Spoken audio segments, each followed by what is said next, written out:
Turning now to our poet reporter, Mr. Instrumentalist, who tells us about a tragedy that actually became a turning point in America's journey for independence in this final installment of America's Alpha.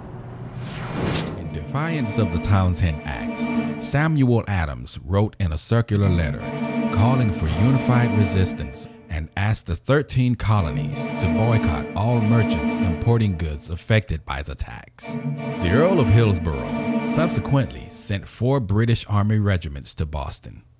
On March 5, 1770, British Private Hugh White was on guard duty outside the Custom House on King Street when he heard a young wigmaker's apprentice, Eric Garrett, falsely accuse a British lieutenant of not paying a bill.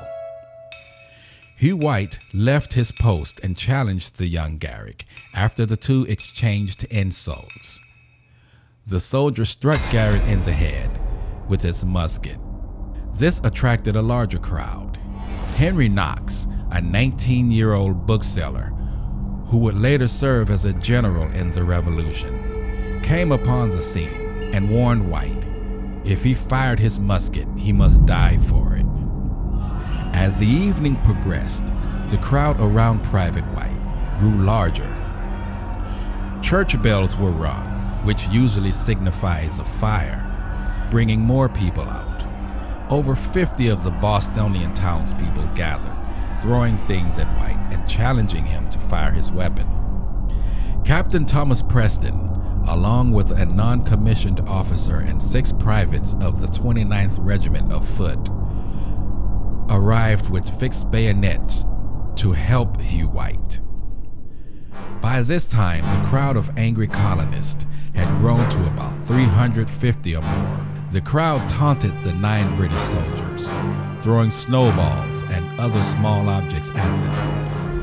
Crispus Attucks boldly walked up to the soldiers, grabbed Private Hugh Montgomery's bayonet, and knocked him to the ground with a club.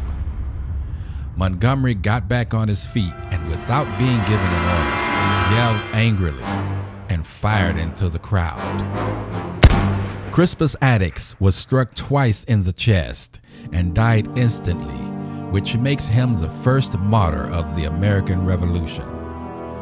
4 others died as a result of the massacre: Samuel Gray, James Caldwell, Samuel Maverick, and Irish immigrant Patrick Carr. Thank you, Mr. Instrumentalist. To see more of our Poet Reporter and to learn more about America's Alpha, please like 713 News on Facebook and follow us on Twitter.